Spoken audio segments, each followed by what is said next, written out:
Om Swastiastu. Assalamualaikum warahmatullahi wabarakatuh.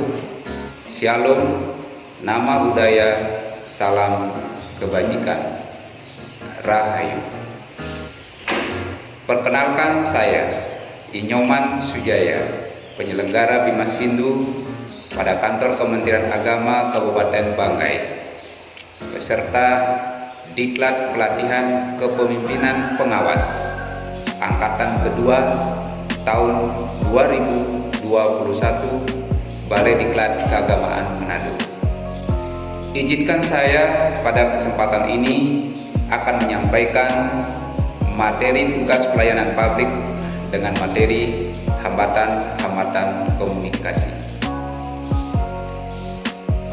Sebelum kita memahami berkaitan dengan hambatan-hambatan komunikasi, baiklah Bapak Ibu sekalian, marilah kita bersama-sama terlebih dahulu memahami apa itu hambatan komunikasi. Para ahli komunikasi menyatakan bahwa tidaklah mungkin seseorang melakukan komunikasi yang sebenar-benarnya secara efektif. Ada banyak faktor yang menghambat kita dalam melakukan sebuah komunikasi. Segala sesuatu yang menghalangi kelancaran kita melakukan sebuah komunikasi itu disebut dengan sebagai gangguan atau noise. Satu para ahli, DeVito, menyatakan bahwa hambatan komunikasi memiliki pengertian segala sesuatu yang dapat mendistorsi pesan, hal apapun yang menghalangi penerima menerima sebuah pesan. Itulah yang disebut dengan hambatan komunikasi. Dari pengertian DeVito, maka dapat disimpulkan bahwa hambatan komunikasi itu adalah segala bentuk gangguan yang dapat terjadi di dalam proses penyampaian dan penerimaan suatu pesan dari individu kepada individu yang lain yang disebabkan oleh faktor lingkungan maupun faktor fisik dan psikis dari individu itu sendiri. Bapak Ibu yang saya hormati, ada beberapa hambatan-hambatan kita dalam melakukan sebuah komunikasi. Yang pertama adalah hambatan personal. Hambatan yang kedua adalah hambatan kultur atau hambatan budaya. Yang ketiga hambatan fisik, dan yang keempat adalah hambatan lingkungan. Marilah kita bersama-sama untuk memahami satu persatu berkaitan dengan hambatan-hambatan kita dalam melakukan sebuah komunikasi. Yang pertama adalah hambatan personal.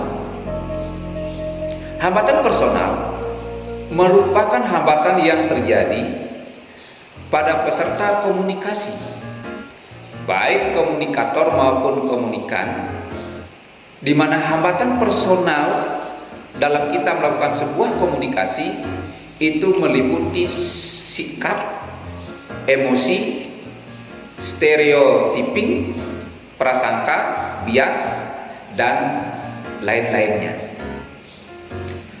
Selanjutnya yang kedua, hambatan kultur atau budaya. Bapak Ibu yang saya hormati, komunikasi yang kita lakukan dengan orang yang memiliki kebudayaan dan latar belakang yang berbeda mengandung arti bahwa kita harus memahami perbedaan dalam hal nilai-nilai, kepercayaan, dan sikap yang dipegang oleh orang lain. Hambatan kultur atau budaya mencakup bahasa, kepercayaan atau keyakinan. Hambatan bahasa terjadi ketika orang yang berkomunikasi tidak menggunakan bahasa yang sama atau tidak memiliki tingkat kemampuan bahasa yang sama. Hambatan juga dapat terjadi ketika kita menggunakan tingkat bahasa yang tidak sesuai, atau ketika kita menggunakan jargon atau bahasa slang atau prokem atau alay yang tidak dipahami oleh suatu atau lebih orang yang diajak kita melakukan berkomunikasi. Hal lain yang turut memberikan kontribusi terjadinya sebuah hambatan kita berbahasa adalah situasi di mana percakapan terjadi dan bidang pengalaman ataupun kerangka referensi yang dimiliki oleh peserta komunikasi mengenai hal yang menjadi topik pembicaraan. Bapak Ibu yang saya hormati, hambatan yang ketiga adalah hambatan fisik. Beberapa gangguan fisik dapat mempengaruhi efektivitas kita melakukan sebuah komunikasi. Hambatan fisik komunikasi mencakup panggilan telepon, jarak antar individu, dan radio. Di mana salah satu contoh misalnya hambatan telepon. Kita tidak tahu bahwa kapan jaringan itu akan baik atau bagus dan kapan jaringan itu buruk. Bisa saja di saat kita melakukan komunikasi, jaringan itu tidak baik, sehingganya komunikasi kita akan terputus dengan orang yang kita ajak berkomunikasi. Bapak Ibu yang saya hormati, selanjutnya hambatan yang keempat yaitu hambatan lingkungan. Tidak semua hambatan komunikasi disebabkan oleh manusia itu sendiri sebagai peserta komunikasi. Terdapat beberapa faktor lingkungan yang juga turut mempengaruhi proses komunikasi yang efektif. Pesan yang disampaikan oleh komunikator dapat mengalami rintangan yang dipicu oleh faktor lingkungan, yaitu latar belakang fisik atau situasi di mana kita melakukan sebuah komunikasi itu terjadi. Hambatan lingkungan ini mencakup tingkat aktivitas. Bila mana kita melakukan sebuah komunikasi dengan aktivitas masyarakat yang begitu tinggi, dengan euforia yang begitu tinggi, maka komunikasi yang terjadi antara satu dengan yang lain bisa saja tidak sempurna. Selanjutnya tingkat kenyamanan. Hal ini juga mempengaruhi kita dalam melakukan sebuah komunikasi.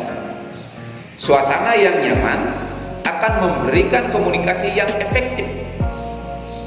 Apa yang kita akan sampaikan akan bisa nyambung, akan bisa terjadi sebuah komunikasi yang efektif.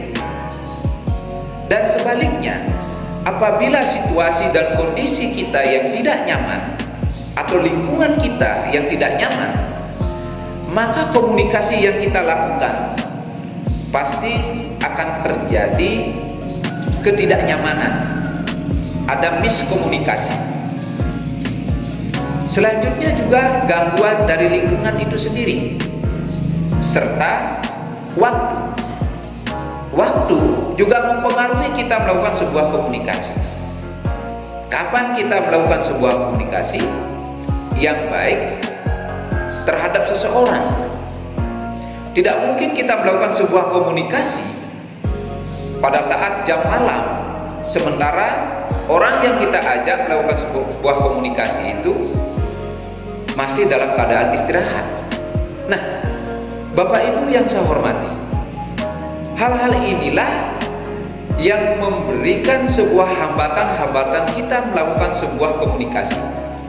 Sehingganya apa yang menjadi harapan kita dalam sebuah komunikasi itu maka tidak akan terjadi secara efektif bila mana kita tidak memperhatikan hambatan-hambatan tadi. Bapak Ibu yang saya hormati, demikianlah materi yang dapat saya sampaikan pada kesempatan ini. Semoga materi yang saya sampaikan dapat bermanfaat untuk kita semua, dan saya akhiri dengan Pramo Santi. Om Santi Santi Santi Om.